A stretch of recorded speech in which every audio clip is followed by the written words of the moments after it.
Hi there, I'm back again with Anne-Marie Quigley, psychologist, in the last of our chats in the mental health series, and this one is about connecting with others. Or more to the point, the importance of connecting with others.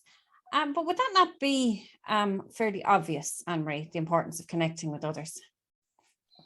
Good question. I guess, Laura, it is obvious if you know it. If you're a person who knows and understands that, it's obvious. And also if you're a person whose natural inclination is to be sociable and to want to connect with others, then yeah, it's probably obvious. But those two things are not the case for all of us. And I guess it's important to acknowledge that through our social evolution, living collectively and living as social beings was really important to our survival. So not our mental health at all, our actual physical health and survival. So if we go back through history to the point in time where we needed to live collectively in large families or tribes or villages or communities in order to collectively gather enough food to survive or collectively keep ourselves safe from threats, from physical threats. That's not how the world is anymore. Okay, so for many of us, very many of us, continue to be socially focused and socially driven beings, but our opportunities to be sociable and to connect and to live together in large groups is a really good example. We don't live together in large groups anymore, generally speaking. So it's almost like the environment has changed very, very quickly over the last couple of 100 years. And it can be difficult for us now to meet our social needs. So if you're a person who, hasn't been exposed to the benefits of positive social interaction, then maybe you aren't aware of that. Maybe it's not obvious to you. Or if you're a person who has had difficult or unpleasant experiences as a result of your interaction with other people, that would discourage you potentially from wanting to connect. There's another really important, well, I suppose there's two really important factors, Laura. We need to acknowledge the pandemic, which we're now hopefully well on our way out of, as having been an external event which imposed itself on all of us with a big bang and radically altered the way we connect. So for individuals who like to be connected with others and like to be sociable and who benefit from that and who are soothed by that or energized by that, it was so challenging to be forced to be at a physical distance from the people we like and love and know and enjoy. Important to remember that for some people there was relief in that. For some people it was perfectly manageable to live online and to have less of the pressure of having to interact with others. So the pandemic is one factor. Another factor is when we experience challenges in terms of our mental health, one of the things which for many people may happen is that we may become a little bit socially averse. Okay, when we are not feeling good in ourselves, for many people, there's a little voice that says, stay away, stay safe, stay in my own environment, stay where I can manage. Okay. And unfortunately, what research shows us is that instinctive impulse in us to keep away from others, it's actually not good for us. That when we are feeling particularly stressed, particularly anxious, when our mood is low, actually positive interaction with other people, whether we feel like it or not, that's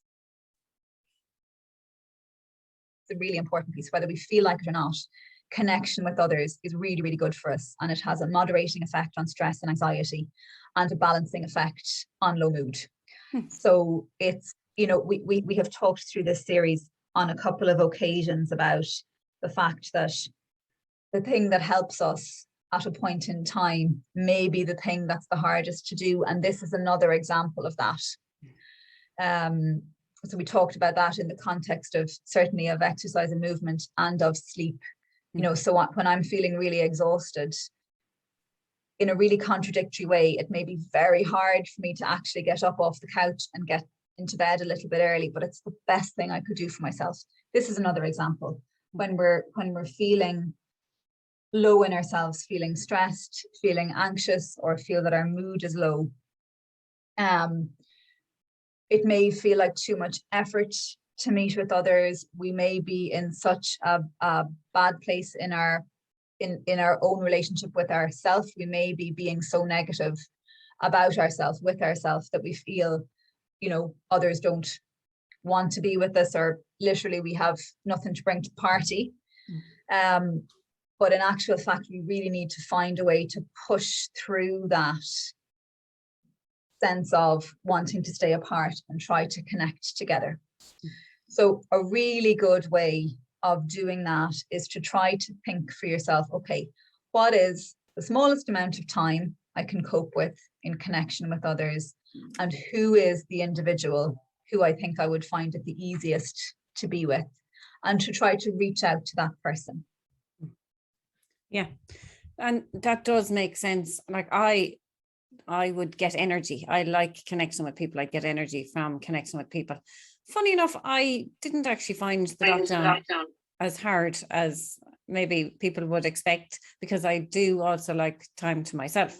But I'm guessing, Laura, that you found ways to still connect because you're energetic and creative and motivated about connecting with people. I bet you found remote ways to do it really effectively, did you? Yeah, I was, you know, I suppose well, I wasn't really anti-Zoom, but I wouldn't have been that comfortable with this type of a thing. And it's just like anything, then once you do it for a while, you get used to it. But yeah, I can see, you know, some days I just don't want to talk to people, and maybe they are the days that I need to talk to people, but you don't really want to be bringing other people down either. So that's, I suppose, that's what goes on in your own head. Yeah, so two things. A day or a couple of days where you don't want to meet other people, that's absolutely fine. That comes with the ebb and flow of our energy levels, our hormones, the other demands on our time, you know, if you're having a busy few days in college, etc. So that's perfectly normal. What I'm talking about in terms of withdrawing from people is if it's ongoing, maybe for, you know, more than a week or two, or if on a very long-term basis, maybe the majority of the days of your week feel like that. That's sort of the area that I'd be worried about. Okay, so the odd couple of days of wanting your own space, perfectly healthy. It's a brilliant skill, actually, to be able to be happy and busy and keep yourself entertained in your own company. That's a superb skill to have in life. Second piece you said there about not wanting to bring other people down. We have to be so careful about that. Okay, so that's a projection. That's so when I'm here feeling really badly about myself, right? My thought process and my self-talk is I am negative, negative, negative. And then I take, and this is a really normal process, and I think the majority of people do this sometimes. I take my own experience of I feel really bad about myself, and I project it, and I say, well, actually, you know, sure, why would Laura want to be with me? Because she's going to think exactly the same negative stuff about me that I think about myself, and that is not true. That's projecting what I feel and think onto somebody else, and then deciding for somebody else that this is what they're going to think too. Okay, so it's really important that we not do that. Also, we are, as adults, we are only responsible for our own emotional state. Okay, so long as we are behaving in a way that is respectful and socially acceptable, so long as we are not deliberately causing harm or distress to another person, we're not responsible for their own individual experience. So, you know, if I call over to you for a cup of tea, Laura, and I am in a low mood, it's your responsibility to meet me as much as you can but to mind your own self such that you don't take on the feelings that I'm carrying. Okay. So when you're feeling that your mental health is challenged, you've enough to be doing to look after yourself without trying to manage another adult's emotions. And another thing that struck me when you were talking is that, you know, we've all experienced now the pandemic, and that highlighted in some ways the importance of social connection. And also, I think, you know, it actually gives you more opportunities to, I think, stay away from others, actually, even though it's sort of, it seems like, well, we've never been more connected, you know. Now you, as similar to what you said in a different video, we have so much at our fingertips now with technology. We don't actually have to go and look for it anymore. Would you agree with that?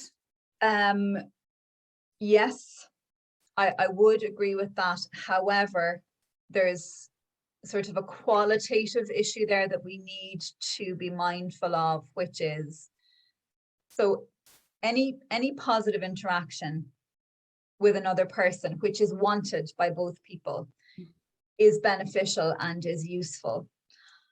However, it is different, you know, sitting down across the table from someone in person is qualitatively different than having a Zoom with them.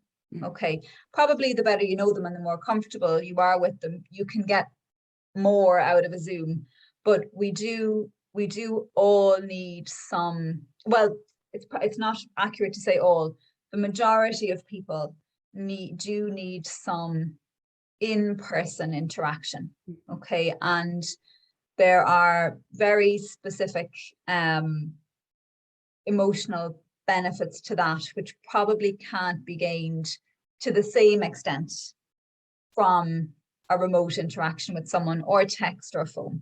Actually, sorry, just on that, just a little bugbear of mine is the phone. We've become really limited in our use of our phones. So it's all about text at the moment, and, you know, all the various apps that allow us to, you know, send pictures and send all sorts to each other. And so that's great, and it's fun and it's useful and it's efficient, but it's not the same as a conversation. And so I am a big believer in a phone call. We've become really averse to phone calls, and all of the hacking scams and the phishing scams actually don't help us with that, because, you know, people are averse to answering a phone call now. It's almost like, Jesus, why is someone calling me? Yeah. But it's, you know, if you are at a distance from a person who you care about, and if your pattern or your habit is to just text, I would really encourage you to have a voice conversation with that person. And if it feels weird to phone them, what about sending a text to say, do you know what, I'd love to hear your voice. I'm going to give you a call around 7 o'clock this evening. Look, if it suits you, answer. And I'd love to chat to you. And if it doesn't suit, no worries. Okay.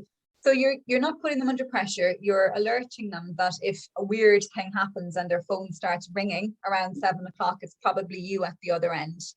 And if they're available to have that call, hopefully they'll answer. Now, really important for you not to take it personally if they don't answer, because maybe they didn't hear it, it didn't suit them.